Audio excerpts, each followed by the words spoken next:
They cleared me on a Monday that smelled like rain and Lysol. The scar along my abdomen tugged with each stride, a private metronome counting out the distance between the person I'd been and the one limping toward a revolving door. 6 months of white ceilings, parallel bars, and the soft tyranny of daytime television had ground my edges down to something that could pass a fitness eval. The badge printer spat out a new photo of an old face, and the guard at the Eisenhower Executive Office building ran it under a light, nodded, and waved me through like I hadn't missed the quiet end of the world. Inside, the air was too cold and the corridors too full. EEOB usually keeps a library hush, carpet that swallows footsteps, history stored behind glass, staffers who know how to look busy without sounding it. That morning had a different pulse. Radios burred at belts. Boots, actual boots, not rubber soles pretending, ticked a hard counter-tempo. Clusters of people spoke in the tight, private way of smokers in the rain. Half the uniforms I didn't recognize. The other half didn't look at me. My route had been emailed at 4:17 a.m. Elevator to sub B. Follow the blue line on the wall. To a door that didn't officially exist. Someone had taped a laser-printed placard to it in a hurry. OPS restricted in the block caps, and beneath in ballpoint like a joke no one laughed at, my new home. I tapped the badge, waited for the green wink, and stepped into a conference room that had stripped the pretense of conferences and dressed itself as a war nerve. A smart table the size of a casket held a satellite image of the Atlantic, a red icon pulsing in mid-ocean like the heart of a drowned animal. Along one wall, temporary racks of black equipment blinked their little Christmas light LEDs. Someone had unspooled cable like intestinal rope, looped it off the floor with gaffer's tape in neat X's. There was coffee that had burned itself into bitterness 2 hours ago, and the metallic tang of electronics breathing. Coulson stood over the table with the posture of a man who hadn't taught his back to forget the chair.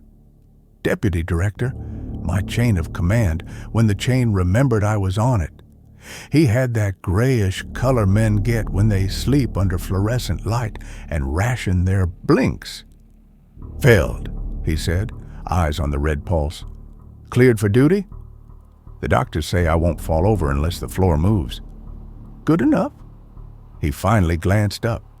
Tired eyes, no room in them for surprise. "Welcome to the Office of Paranormal Security. We're a joint Homeland FBI CDC, folks you've never heard of and won't.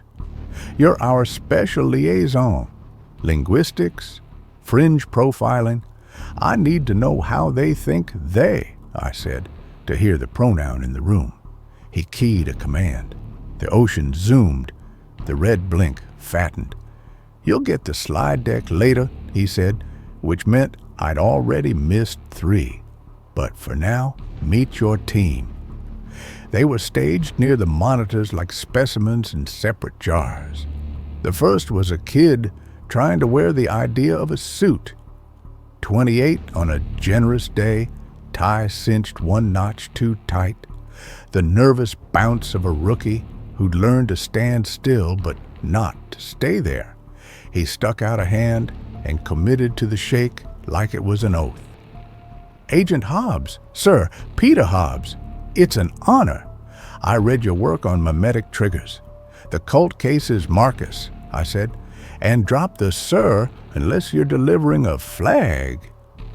Something in his shoulders relaxed and then regretted it. He had cop in his bones. Small-town posture, the kind a uniform gives you when you still believe a badge is a promise.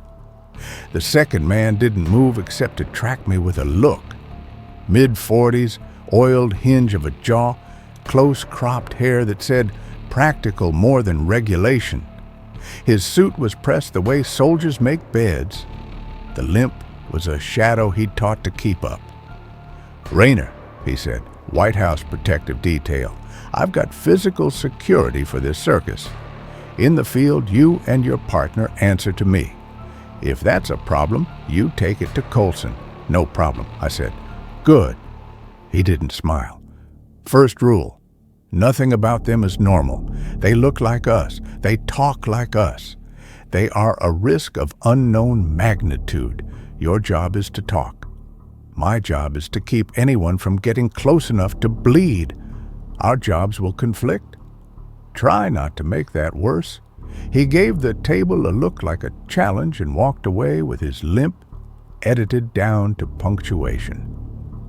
"Digital," Coulson said, with the mix of wariness and need government reserves for people who know how things actually work. "Walters." The man at the far end of the room had the beard of a graduate student who'd lost track of semesters and glasses that rode low like they were trying to escape. He had colonized a corner with a laptop whose casing was a map of old stickers, a stack of hard drives, and a mess of cables that gave the fire marshal hives. He didn't look up when Coulson said his name. He spoke to the table instead. "You picked a great month to learn to walk," he said, the dryness in his tone doing the work of a nod. He expanded the satellite image until the Atlantic was no longer sea but texture. And then the red icon resolved into something that wasn't a ship. Not a platform, not anything you could purchase a permit for. "3 weeks ago," Walter said, "that spot was water. Then it was not water. We've got every sensor with a pulse watching that patch of ocean. No shockwave, no mass displacement. One frame, nothing. Next frame, that on his flick, the wall monitor replaced the ocean with faces. Hundreds at first and then more.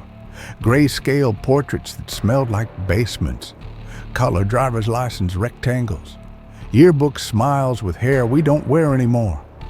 The grid went on until the edges of my focus fuzzed. Then they came out," Walter said. "Thousands. Say they're refugees from a parallel. Their Cold War went hot, the sky went white. You know the story. They're the last survivors. They're here with a warning and a plea." Hobbs' jaw had inched open. I kept my hands on the table because if I put them in my pockets, I might never take them out.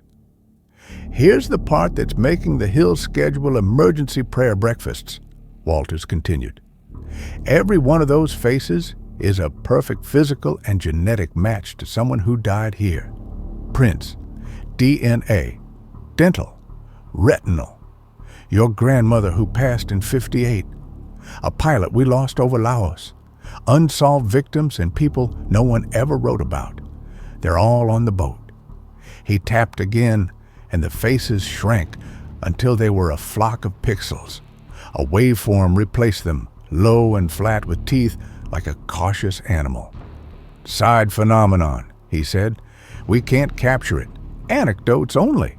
Families report a pattern of knocks before a refugee shows up. 3 taps, pause, 5 taps. Only one person hears it. No recording has caught it. Audio comes back as white or clean.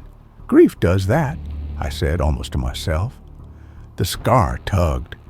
I pressed a palm to it through the shirt as if I could smooth the story out. "We teach the noise to mean something so we can breathe." "Maybe," Walter said. "Or maybe it's conditioning."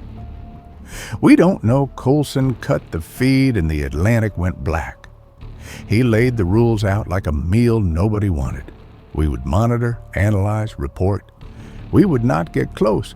We would treat them as a security problem first and a philosophical crisis second. We would remember our NDAS like prayers.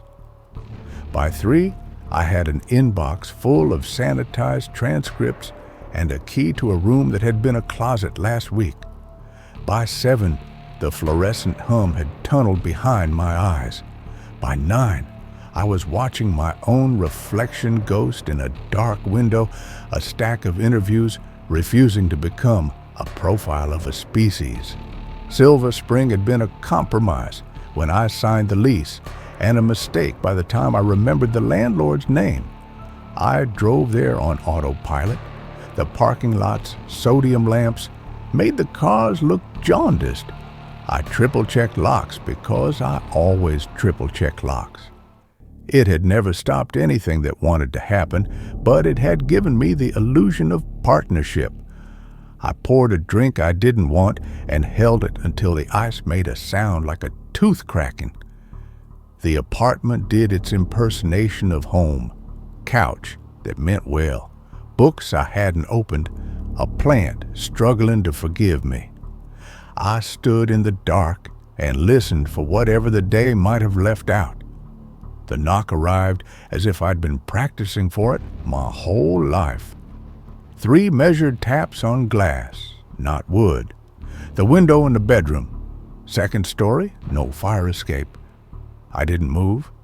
The pause that followed expanded until the quiet had weight, and then 5 quick answers in the same precise wrist. It was not branches. It was not thermal flex. It was a rhythm that had been described to me and now belonged to me. I stood there long enough for my legs to ache, then crossed the room with a slow step I told myself was tactical and not fear. The blinds made pale bars on the wall.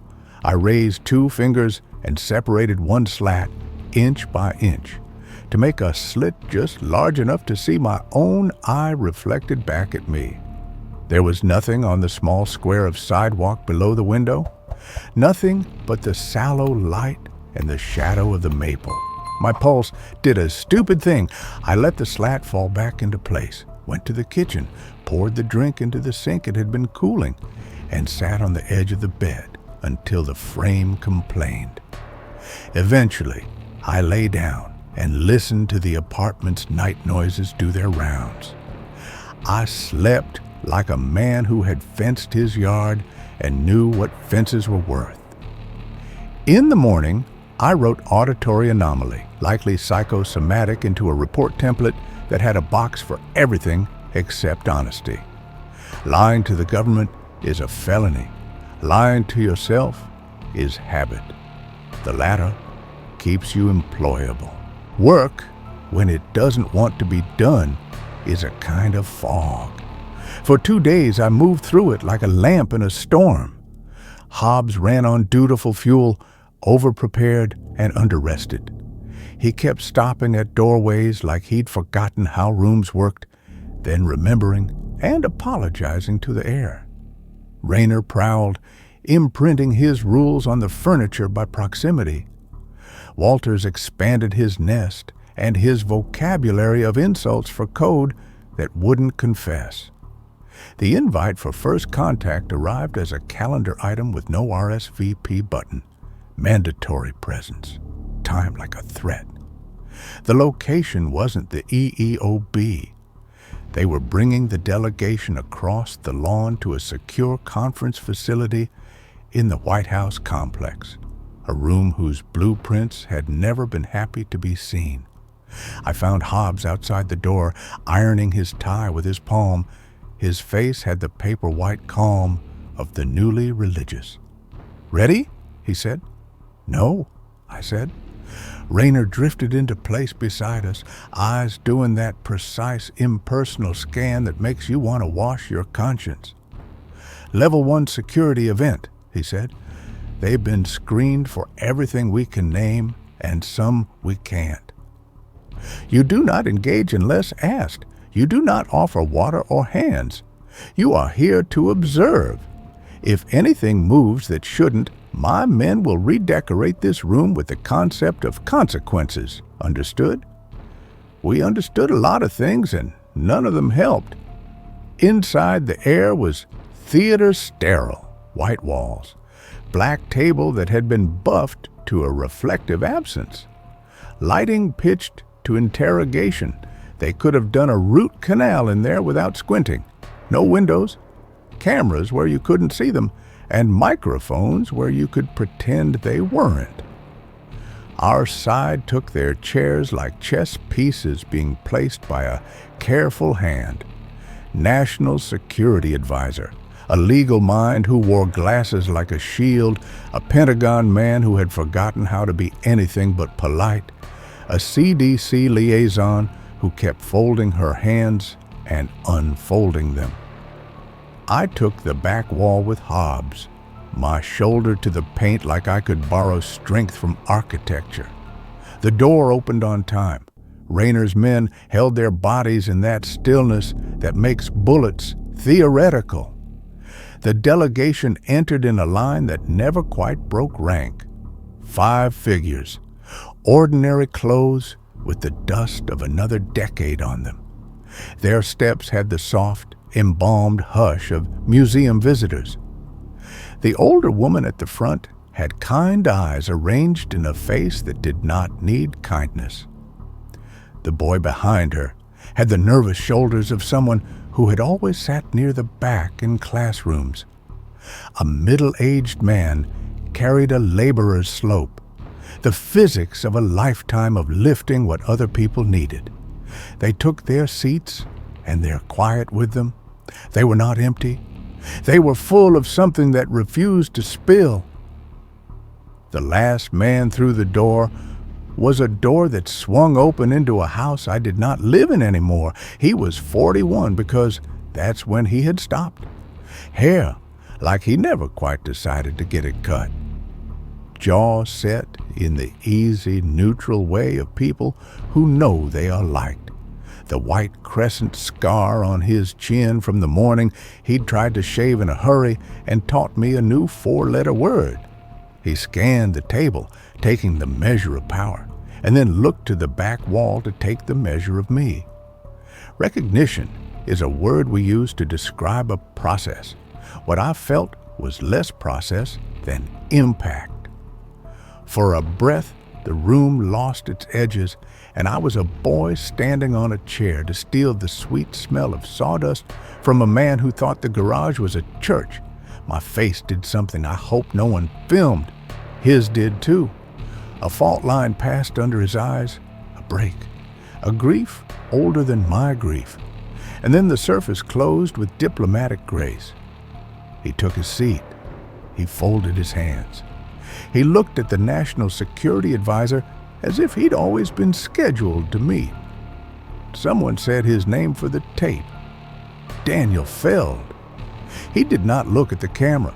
He looked at me as if there were only 2 people in the room, and we had both finally made it. I kept my back to the wall and the wall to my back, because I remembered exactly what was real.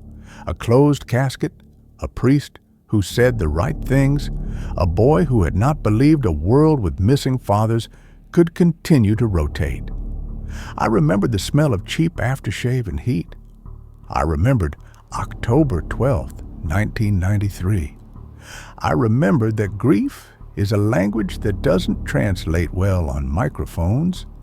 No one breathed for a moment. Then people remembered manners and agendas. Titles were exchanged. Words were placed on the table like butter knives. The older woman spoke, and her voice had the texture of all the comfort anyone had ever tried to give me. The boy stumbled over, "Thank you for receiving us," which made 3 of the men on our side relax fractionally. The laborer said he'd worked at a mill that didn't exist here, and somehow everyone nodded like it once did. I wrote notes I didn't read even as I wrote them. My hand drew a waveform I recognized only afterward. 3 taps, pause, 5 taps, across the margin, soft, as if I was trying not to wake something.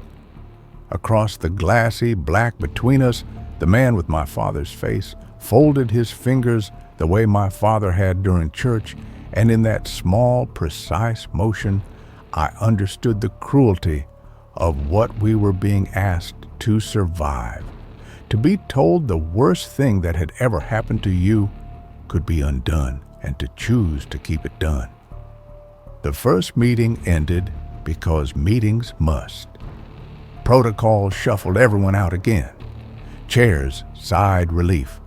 The cameras pivoted back into their sockets and pretended they were never there.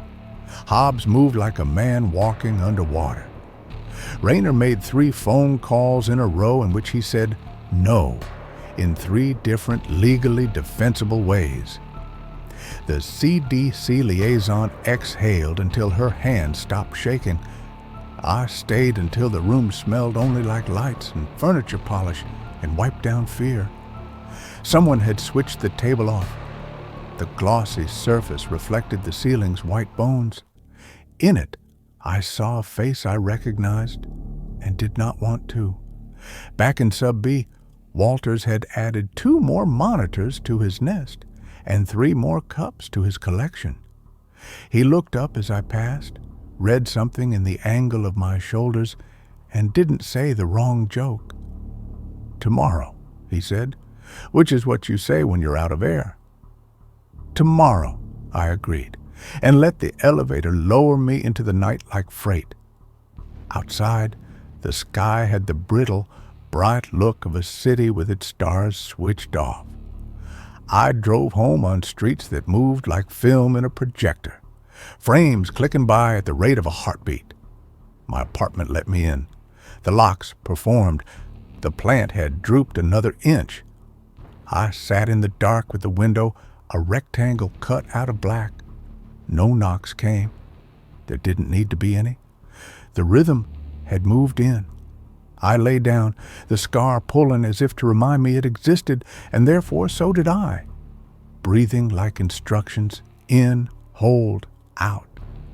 Somewhere between the second and third repetition, it found me.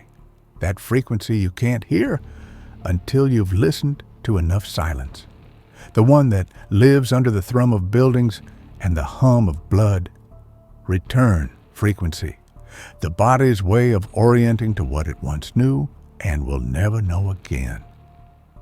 I slept to it, and it followed me down.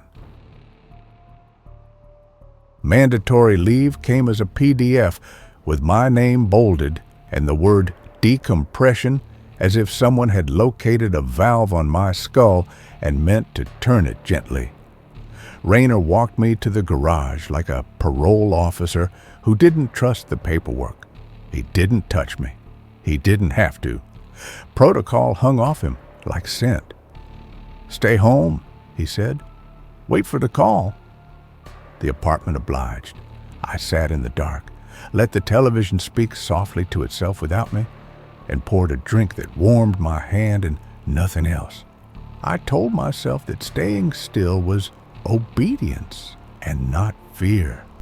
The scar along my abdomen tugged at its familiar interval, the body's reminder that decisions come with receipts. When he arrived, he didn't announce himself with anything so human as a knock. One moment I was alone.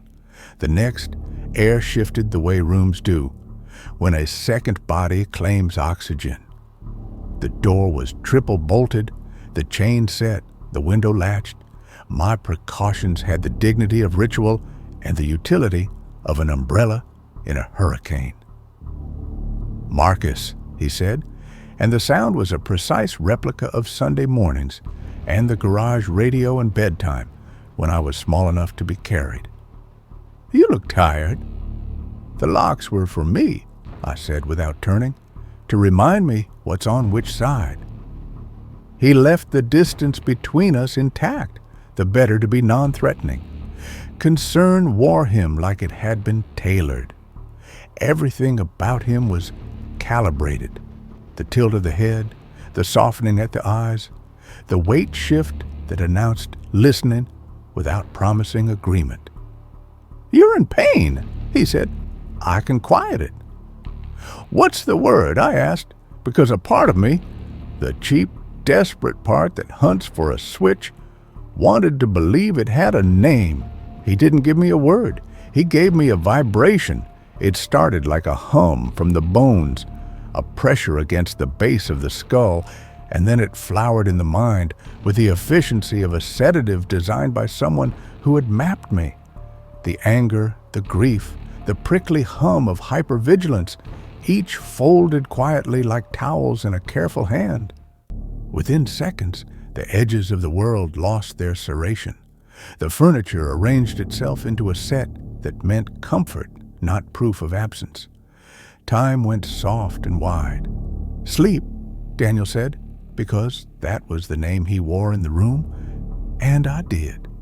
3 days passed in a single, clear pain. I ate like a compliant patient. I showered and shaved without nicking myself. I sat and watched morning become afternoon, become the kind of evening that forgives. When I reached for feelings, my hands closed on polished stone. I recognized it as wrong in the way we recognize altitude, intellectually, without the body consenting to react. On the third day, the phone severed the calm like a wire being yanked. I let it buzz too long before answering because moving required intention, and intention had been replaced with a pleasant drift. "Marcus." Walter's voice was breathless and raw, a man running in a building not designed for running. "Tell me you're awake." "I'm here," I said, though I sounded far away even to myself. "What is it?" "They walked into Stratcom," he said. "Your father at the front?" Not a shot fired. Guards smiled and stepped aside like it was a retirement party. They're inside the broadcast hub, rekeying the emergency action network.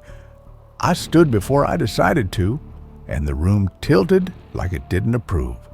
The calm resisted, then cracked down the center. "Where are you?" "Mobile command, half a mile out. Coulson and the suits are litigating the end of the world. Rayner just told them he'd be damned if it happens on a conference call and took a team in." I moved around the apartment gathering wallet, keys, a jacket that had become a habit, and an anger that finally had something better to do than eat me. By the time I parked on the shoulder below the gray scar of the Stratcom complex, the calm was coming apart in rubbery tatters. The FEMA trailer buzzed, fluorescent light trying to cauterize panic. Technicians crowded the narrow space, screens stapled to every flat surface. Walters sat in the center of the whirl, a captain in the wheelhouse of a ship built overnight. His face had the translucent pallor of someone who had been eating air. He pointed at the main display, a blueprint of the facility overlaid with red dots marking Rayner's team. A small window-tiled helmet cams, corridors made of budget concrete, doors with no names, the flat breath of tactical men moving like choreography. Breaching broadcast control in 3, 2. Rayner's voice through the speaker was clipped to the bone. "Go!" The feeds broke the room open. His team flowed through the doorway in a practiced wedge and came up against no resistance at all. A dozen refugees stood in a ring at the center, hands linked, eyes closed, bodies swaying with a cadence you felt more than saw. At the consoles, Daniel watched the clock. 9 minutes to global. "On your knees!" an agent shouted, because scripts are comfort too. No one moved. And then the air changed. It came through the comms first, a layered shriek like frequencies you shouldn't hear rubbing against each other until something gives. Video fractured into bands of wrong color, as if the cameras had learned embarrassment. In the trailer, men and women grabbed their heads in perfect sync and fell against consoles that went on showing them a world they could no longer bear to look at. "My head," an agent said before his mic bit down on silence. Dots winked out on the facility map, one after another, like a city's windows going dark. All but one. Rayner's stayed red, a stubborn ember. Felled. His voice crawled out of a hole full of broken glass. "Tell me you're there." "I'm here." "It's not a weapon." he said. Each word sounded cut from him with a dull blade. They're not attacking. They're asking Dennis. Don't fight it, he said, and there was something in his tone I had never heard. Surrender without shame. You have to answer. A sound that might have been a sob, or a small laugh at the memory of something he had loved and feared he would never see again. Snagged and then tore. His feed went flat. The last red dot died. No one in the trailer spoke. Walter's hands hovered above the keyboard like doctor's hands over a chest with a heartbeat you can't feel. They have the system, he said finally. We can't stop the push. I watched a clock I couldn't slow tick toward a number that didn't care about us.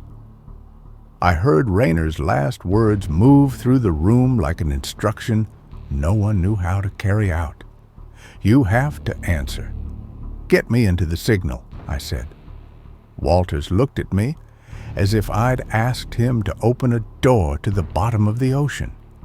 The raw will pulp your cortex. You heard what it did to them. I don't want to hear it, I said. I want to see it. Strip the payload.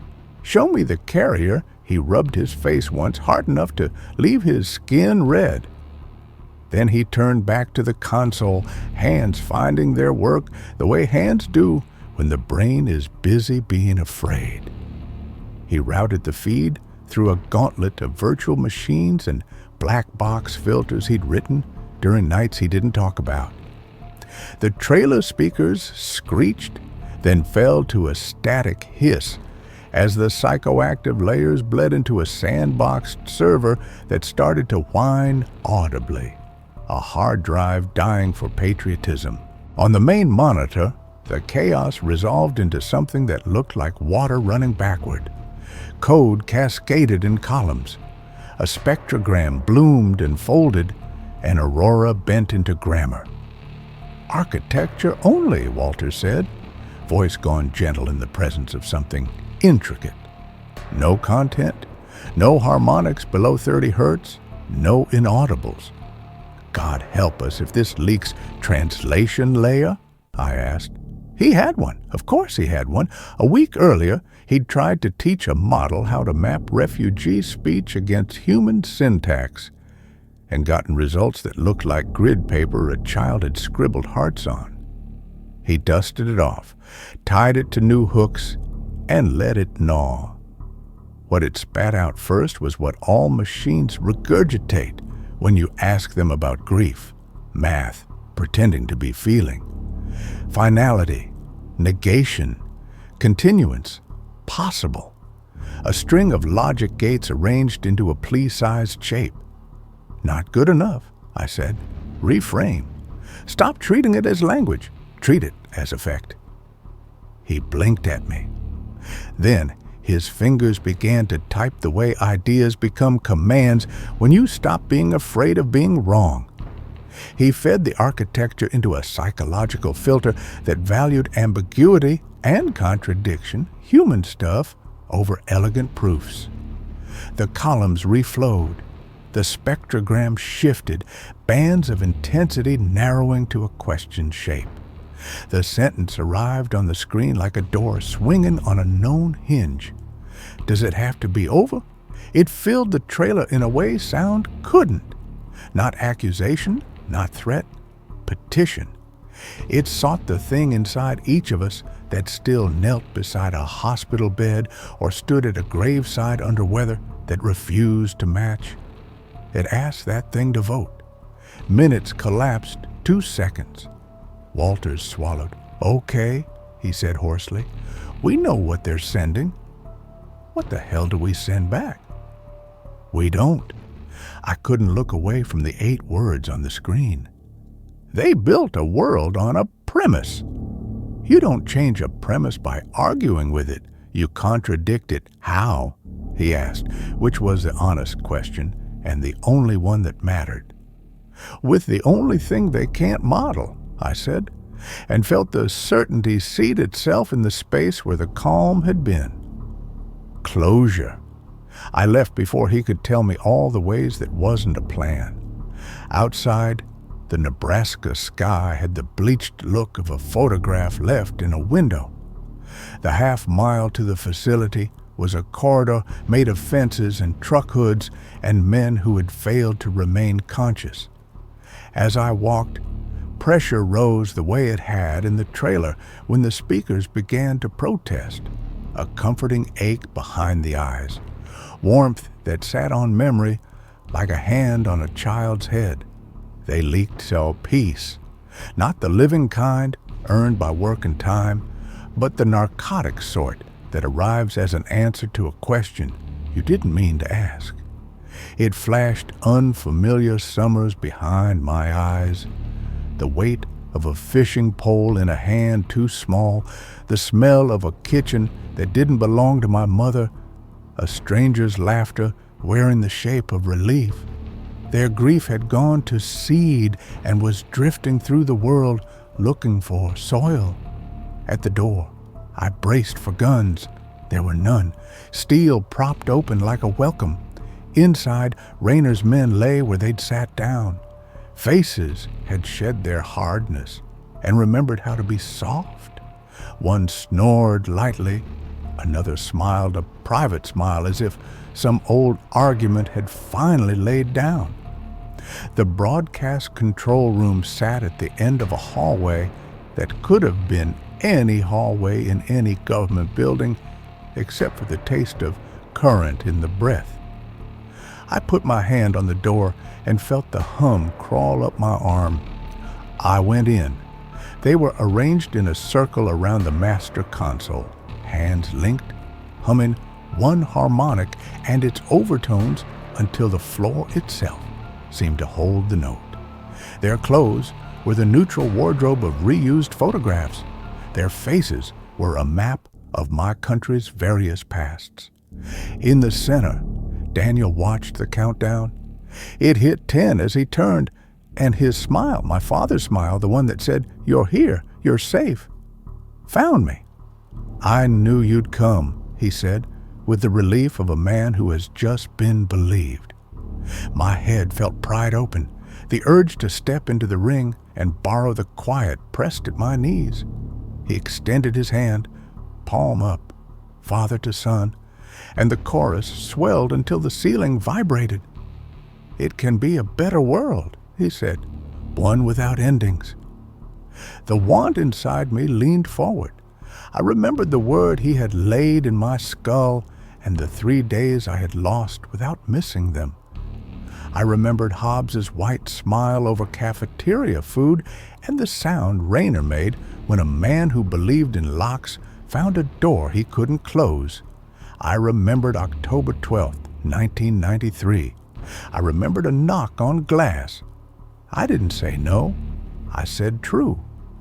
My father smelled like sawdust and Old Spice.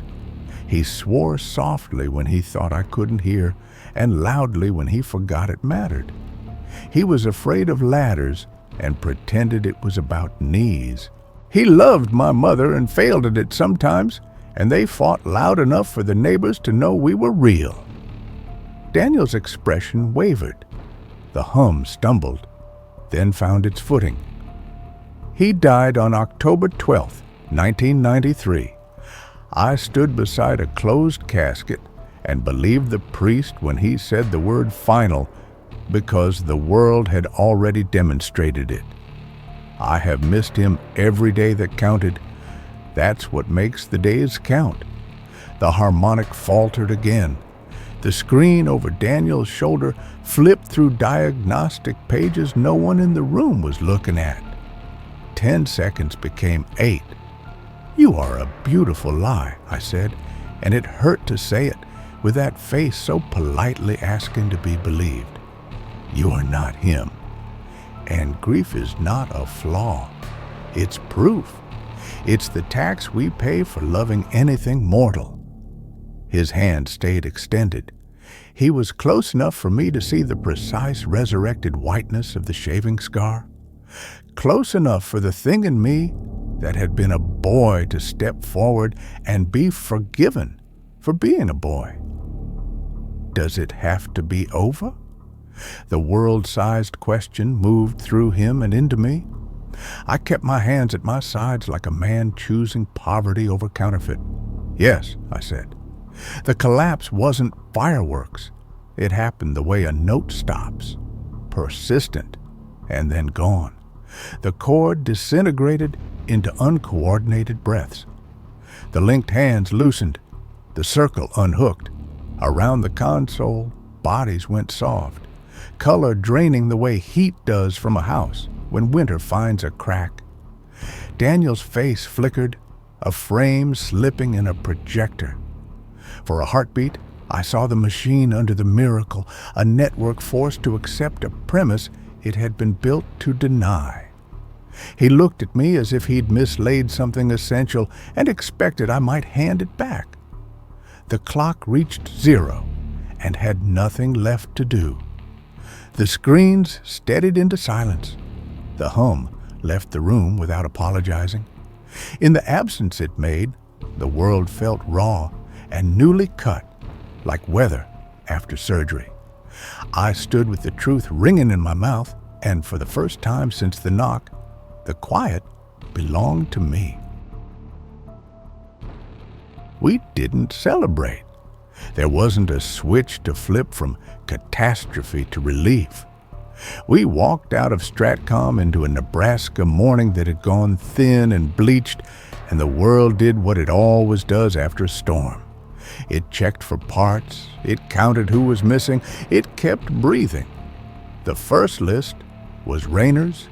His team came out on gurneys, pupils pinpoints under fluorescent light, faces open in a piece they hadn't been given the right to choose. Rayner did not come out. His name moved from a radio to a clipboard to a condolences draft in a folder labeled Family. Walters put both hands on the rim of a folding table and bowed his head long enough for the fluorescent buzz to make a circle around us and return to him. No speeches, no ceremony, just a hole where a difficult man had stood and said no for a living, and in his last breath taught me how to say yes to the right thing. Committees followed. They always do. OPS went from a room with taped placards and bad coffee to an acronym folded inside larger acronyms. We were debriefed until language lost its grip. Describe the event, Mr. Feld.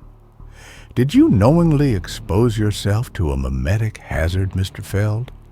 It's hard to explain to lawyers that the difference between a weapon and a prayer is not admissible evidence. On television, the anchors learned to say sleepers without blinking.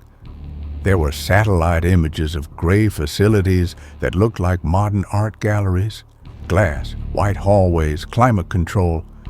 A map popped up with soft red dots distributed across countries that couldn't agree on anything else. The Chiron learned new words: neurostasis, biointegrity, indefinite. Theologians argued about souls into good hotel pillows. Economists measured the cost of feeding bodies that would never send a text again. Someone patented a better restraint for a gentle wrist. Families visited. You could tell the rooms were built by people who understood airports. Clean lines, seating clustered in hopeful little islands, signage you could follow if you were crying. The first time I went, I told the guard at the desk I was there to see a friend. It wasn't untrue. I gave them a name that wasn't my father's, and the guard checked my ID and checked my face and decided not to make it harder. I walked past panes of glass where life continued in outline. An old woman pressed her palm to the barrier and spoke to a man in a chair who looked like he might stand up if someone said his name the right way. A teenage girl read into the silence, one finger tracing the lines of a paperback so the words would go in orderly. A middle-aged man adjusted a wife's blanket every 5 minutes, gathering the same corner over and over until his hands learned a new faith. The sleepers breathed. Monitors wrote proof in green. I stopped outside the room with D. Feld typed on a small placard. The angle of his shoulder where it sloped into the chair was perfect. The scar on the chin had been resurrected with praiseworthy fidelity.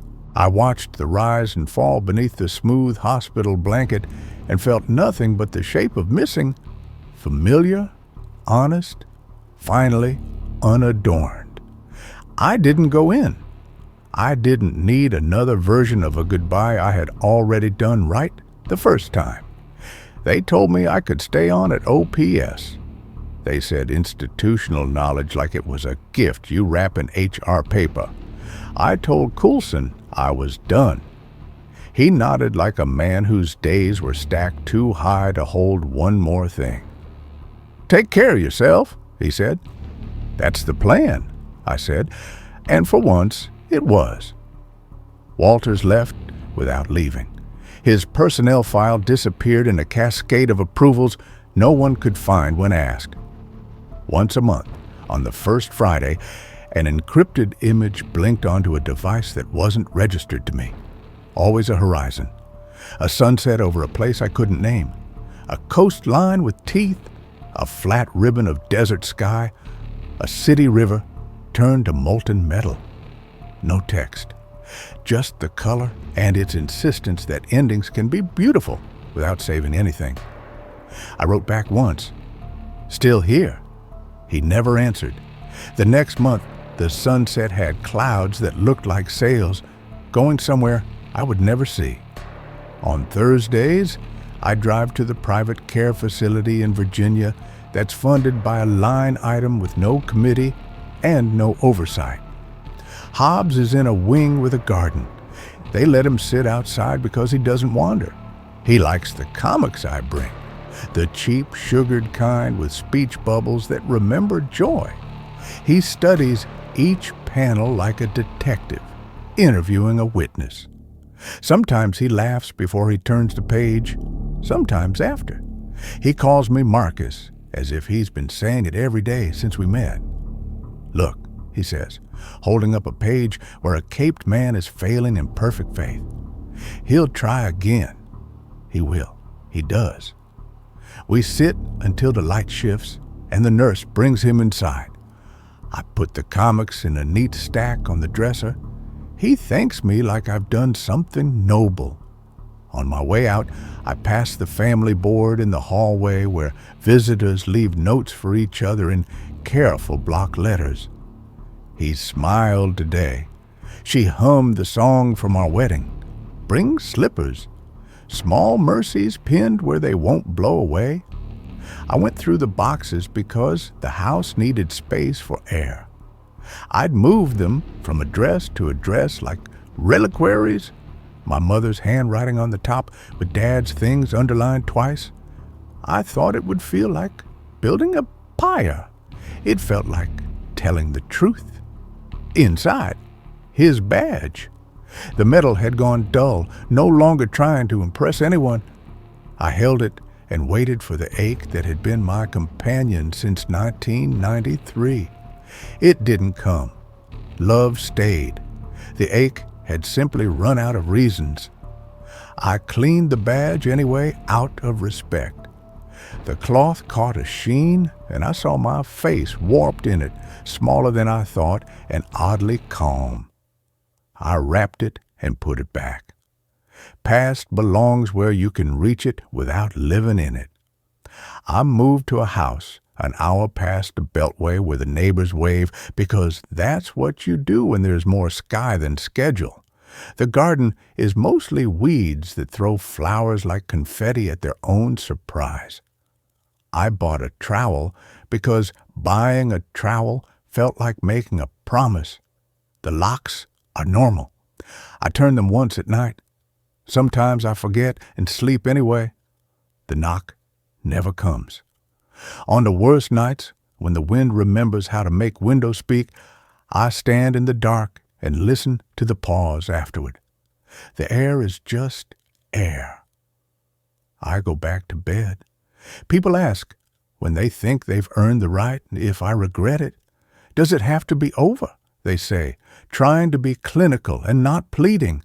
They bring their own dead into the question without admitting it, their hands curled around names they don't say out loud. Yes, I tell them, and watch the word land. It always did. We just finally told the truth. They nod the way people nod when they are not ready, but want to be. Sometimes they get angry in the way grief makes honest. Sometimes they thank me as if I've done something kind instead of something necessary. I don't argue. There's nothing left to argue. We inherited a world where the worst thing was offered back to us wrapped in flawless skin and simple answers. We said no. It cost what these things cost. On quiet mornings, I sit on the back steps with coffee and watch the yard consider itself. A rabbit knows the clover better than I do. The neighbor's kid has a bicycle with a squeak that could be fixed in 2 minutes if someone loved it enough to fetch oil. A hawk draws a line across a sky that refuses to be owned. This is not redemption. It is not a moral. It is simply life, unmodified, unoptimized, drifting toward noon. Every first Friday, the sunset arrives. I click it open and let it fill the small screen and then the larger one. Sometimes the color looks like old bruises. Sometimes like skin warmed by a day spent doing ordinary labor. I don't know where Walters is. That's the point. He's out there. The world is too. I still dream, not of knocks, of rooms I've left correctly, of my father alive in the only way that doesn't hurt, in memory that isn't pretending to be a door. Once, not long ago, I drove back to the facility. I signed in. I walked the corridor of glass. I stopped outside D. Feld again and stood where I had stood before. He was there in the chair, breathing. A nurse adjusted the angle of sunlight with a shade, just enough to keep it off his eyes. She did it with the small tenderness professionals learn. I thought about going in. I thought about touching his hand. I didn't. I said goodbye to the air and turned away. It felt like finishing a sentence. This is the part in a story where you're meant to say what you learned. The truth is less elegant. The question that nearly rewrote us, does it have to be over, isn't a trick. It's a weather system that moves through every life. One day it will rise off your own horizon and ask you to bargain. If you're lucky, you'll have an answer ready that won't save you from pain and will save you from something worse. On the day I said, yes, it's over, something in me broke that had needed breaking, and something else began that had been waiting for room. The quiet in my head now isn't the narcotic that stole 3 days. It's the sound a room makes after people have left, and you're still there, alive in the after. Sometimes, late, I sit with the badge and the trowel and a comic from Hobbes's stack, and I let myself want what can't be had. Then I sleep. Morning comes like it always does, ordinary, undeserved, perfect. I lock the door once.